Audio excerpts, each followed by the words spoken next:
से कहा जा रहा था। तो ये इस निर्णय के बाद मैं समझता हूं इस पर विचार किया जा सकता है और विश्वास भी किया जा सकता है कि एपीएमसी समाप्त नहीं होगी। ऐसा कानून में कोई प्रावधान नहीं है। एपीएमसी राज्य के कानून के अंतर्गत बनती है और एपीएमसी और सशक्त हो और किसानों के लिए उपयोगी हो, यह मोदी सरकार की प्रतिबद्धता है। इसलिए 1 लाख करोड़ रुपए के इंफ्रास्ट्रक्चर फंड में उसको पात्र इकाई माना गया है। मैं आपके माध्यम से किसान यूनियन के नेताओं को यह अपील करना चाहता हूं कि वो गंभीरता से इन सब चीज़ों पर विचार करें, आंदोलन को समाप्त करें, चर्चा का माध्यम अपनाएं। सरकार चर्चा के लिए तैयार है। साथियों, जय किसान, मैं रवि आजाद। एक बार फिर केंद्रीय कृषि मंत्री नरेंद्र तोमर जी बोले और नरेंद्र तोमर जी ने किसानी को और किसानों को खत्म करने का ठेका ले रखा है हिंदुस्तान से। तोमर जी बार बार बयानबाजियां करते रहते हैं, भाजपा के लोग, भाजपा के मंत्री बयानबाजियां करते रहते हैं और तोमर जी ने कहा कि कानून वापसी पे बात नहीं होगी, कोई और प्रस्ताव है तो किसान नेता लेकर के आए। ये सीधे तौर पर वो कई बार बोले।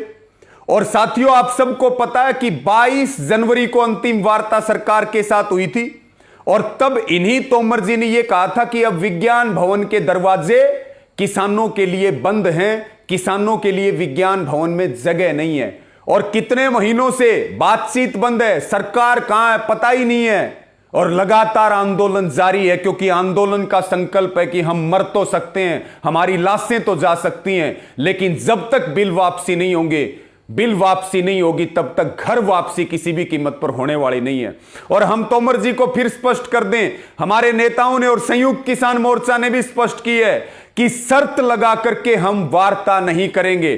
खुले मन से बातचीत कीजिए, हम बात करने के लिए तैयार हैं। और बातचीत भी हमने बंद नहीं की, बातचीत भी सरकार ने बंद की है और शर्तों के साथ तोमर जी किसी भी कीमत पर बातचीत करने वाले नहीं हैं। यह भी हमारा सीधा आपको जवाब है और यह आपको अपने दिमाग में बैठा लेना चाहिए। दूसरी बात, आप मंत्रिमंडल के विस्तार के बाद आपने कहा कि हम एपीएमसी मंडियों को मजबूत करने के लिए 1 लाख करोड़ रुपए के बजट का प्रावधान कर रहे हैं। हरियाणा की 4 जिलों में एपीएमसी मंडियों को तोड़ दिया गया।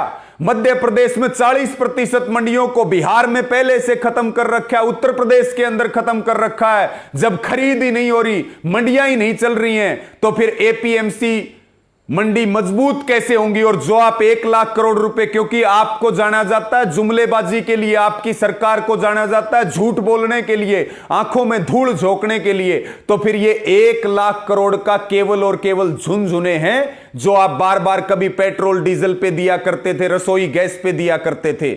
यह सीधे तौर पर बेवकूफ बनाने वाली बात है किसानों को।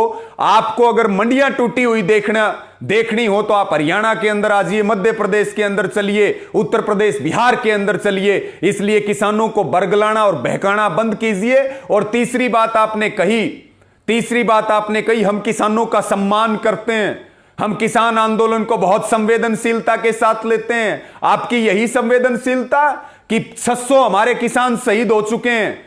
प्रधानमंत्री जी के मुंह से, आपके मुंह से एक शब्द नहीं निकला। अडानी के घर में पोता पैदा होता है, प्रधानमंत्री जी बधाई देने के लिए जाते हैं।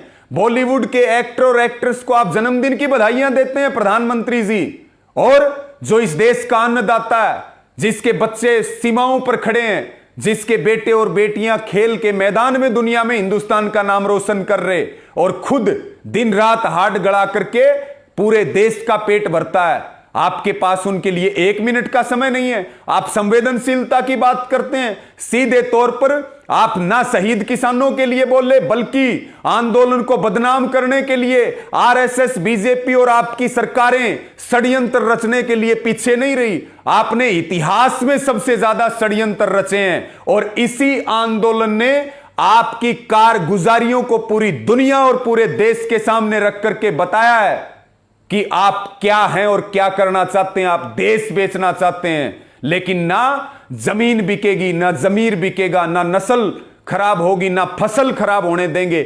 आंदोलन चलेगा, 3 काले कानूनों की वापसी तक चलेगा, एमएसपी के कानून तक चलेगा और किसी भी शर्त के साथ हम बातचीत नहीं करेंगे। ये आपको कान खोल करके आपको तोमर जी और आपकी पूरी सरकार को जान लेना चाहिए। और आप जो है ये बहकाना, बरगलाना, बेवकूफ बनाना, झूठ बोलना, इनको बंद कीजिए। ये हमारी सीधी तौर पर आपको चेतावनी भी। और इस वीडियो को ज्यादा से ज्यादा शेयर करें साथियों। जय किसान।